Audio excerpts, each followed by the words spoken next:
I'm Kyle with Fundamentals of Finance, and now that you have a better understanding of inflation and how it impacts bonds, let's dive into how it impacts stocks. Unlike bonds, where inflation is almost universally bad with the exception of tips, it's a bit more nuanced with stocks. So here we'll start at a very high level, and then we'll drill down to how it can impact different types of stocks in different ways. At a high level and over the long term, stocks are one of the best hedges against inflation. As I always like to say, there's no better way to hedge against inflation than to own the companies that create it. Of course, over the short term, this then brings us to which types of companies create it, because it isn't all of them. Remember, inflation is just a measure of how fast the prices of things are going up, but not everything goes up in unison. So, for example, if oil prices are going up a lot, oil companies might be doing well. You can say that about pretty much any commodity. So commodity producers are often beneficiaries during inflationary periods, at least if rising commodity prices are the cause of the inflation. By the way, just in case you don't use that term as often as I do, commodities are just things that are used to make other things.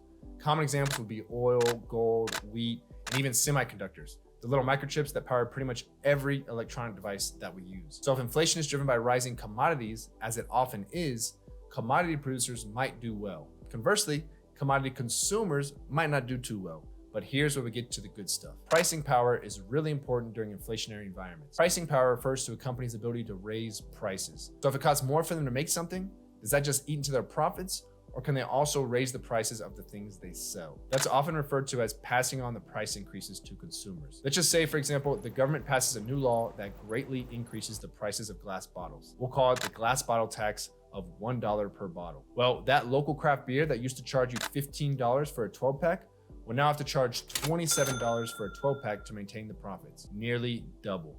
That's pretty steep. So they might have a hard time passing off all of those costs onto consumers. They can either try it and probably sell less beer as people switch to cheaper canned options, or they can try to only raise their prices a little and then become less profitable. As a contrast, let's imagine the maker of a premium whiskey that costs $80 a bottle. If the price went to $81 a bottle, do you think many people would care? Probably not, because they were already willing to spend a lot more to get that specific kind of whiskey than they would for cheaper brands, and for them, it would be a much smaller price increase. So in an inflationary environment, pricing power, or the ability to pass on price increases to consumers and defend your profitability, becomes really important. Luxury goods companies, commodity producers, and service-oriented businesses all tend to do well in this kind of environment. But huge caveat, it depends on what's driving the inflation and what else is going on in the world. As I record this in April 2022, we have supply chain bottlenecks, rising energy prices, and some supply shortages caused by the war in Ukraine that are each impacting prices in different ways,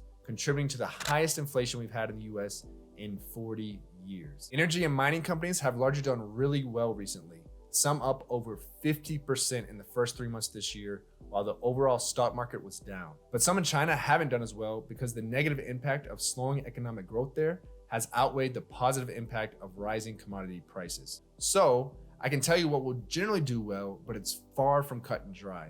It's about who benefits from the inflation each time. So maybe the producers of whatever commodity is going up a lot in price, other companies that have strong pricing power and can maintain their profitability, and companies that aren't as directly impacted by the rising inflation like service companies. For example, energy prices don't make that big of a difference for a social media platform. One last thing to consider is inflation's impact on rising rates, which we covered in more detail in the bond video. While stocks aren't as directly impacted by rising rates as bonds, they can be impacted too.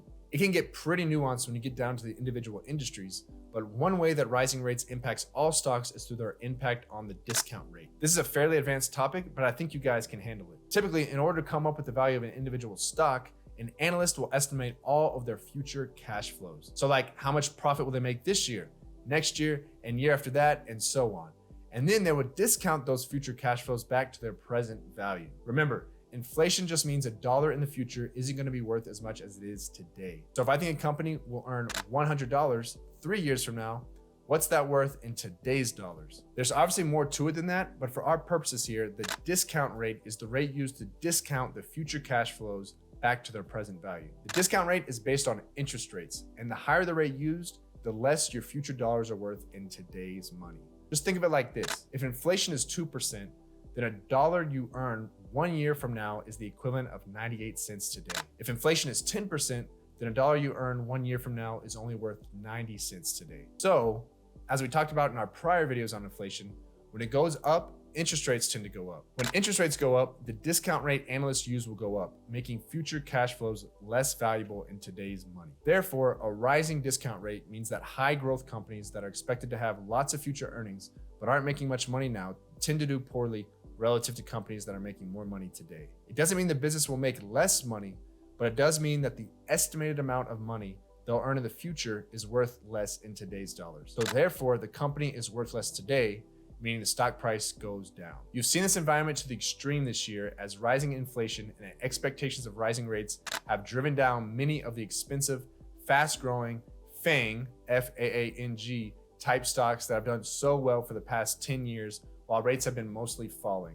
So to recap, in the long term, the stock market tends to be a pretty good hedge against inflation. But in the short term, you can see from the recent environment how inflation and interest rates can have such a big impact on individual company stock prices. Some good and some bad.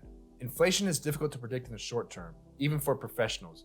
But for our purposes here, I think a good lesson to take away is that it's best to always stay diversified. Lots of people I know have gotten FOMO and fallen in love with the tech stocks, the NASDAQ, the FAANGs, the ARK Innovation ETF, which are pretty exposed to the risk of rising rates and down significantly in the recent period. Energy stocks have not been the place to be for the last 10 years, but they sure are now. We ultimately don't know when the market will turn, especially in the short term, so it's best to stay diversified. And if you do, then over the long term, there's a good chance your equity portfolio will outpace inflation. If you really want to learn more about investing, check out my investing webinar below called The 9 Habits of Successful Investors. The link is in the description. Thank you for watching, and I will see you in the next video.